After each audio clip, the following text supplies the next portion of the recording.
Meski rupiah terus terpuruk, pemerintah mengklaim ketahanan ekonomi nasional masih sangat bagus menghadapi guncangan ekonomi global. Ketahanan ekonomi itu juga akan segera diperkuat oleh berbagai langkah percepatan pembangunan dan kebijakan stimulus lainnya.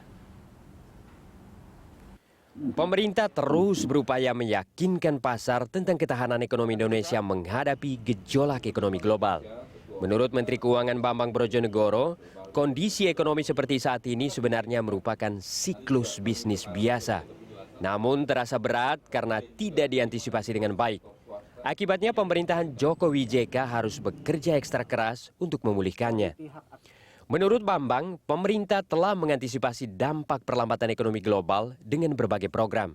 Antara lain dengan optimalisasi dana desa sebesar 20 triliun rupiah mulai 1 Agustus 2015, menjalankan kredit usaha rakyat versi baru yang fokus pada usaha mikro dengan bunga subsidi, serta bantuan tunai bersyarat kepada 6 juta rumah tangga miskin, termasuk berutang kepada lembaga multilateral untuk mendorong pertumbuhan ekonomi. Kita berutang untuk apa? Ya untuk menutupi kebutuhan belanja tadi, termasuk untuk bantuan tunai bersyarat, termasuk kita membangun infrastruktur. Selama itu digunakan untuk produktif, maka utang itu sebenarnya tidak masalah.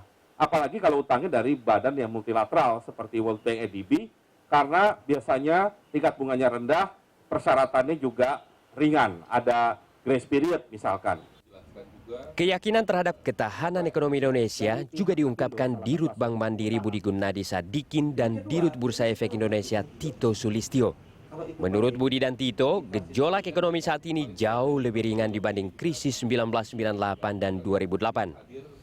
Kondisi itu tercermin dari berbagai indikator ekonomi seperti likuiditas perbankan, inflasi, indeks harga saham, bunga bank, dan imbal hasil obligasi maupun rasio utang.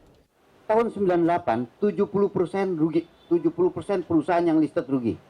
Sekarang masih 80% masih untung dan bagus. Jadi sebenarnya secara produk semua di bursa bagus. Pertanyaan mendasar, 98 itu 2 tahun. Tahun 2008 kira-kira sekitar 1 tahun. Sekarang sebenarnya krisis sekarang ini made in China. Jadi sebenarnya lebih cepat kok selesainya gitu ya. Jadi semuanya tuh secara teknis, secara fundamental, sekarang itu dibandingkan 2008 krisis dan 98 lebih bagus. Jadi kalau 2008 kita selamat logikanya kan, harusnya selamat dong. Nah, cuma ada satu masalah. Tadi saya ngomong sama Pak Ade. Secara psikologis, emosional. Sekarang saya nggak ngerti kenapa jelek banget. Meski kondisi fundamental bagus, Tito mengakui ekonomi Indonesia rentan terhadap gejolak pasar keuangan. Karena perputaran dana dan aset pasar Indonesia sangat rendah, yakni hanya 12.000 triliun dibanding kemampuan perusahaan sekuritas asing seperti BlackRock yang mengelola dana sekitar 66.000 triliun rupiah. Karena itu, Tito berharap pemerintah mencermati kekuatan pasar untuk mengantisipasi gangguan ekonomi akibat gejolak pasar. Tim Liputan, Berita 1, Jakarta.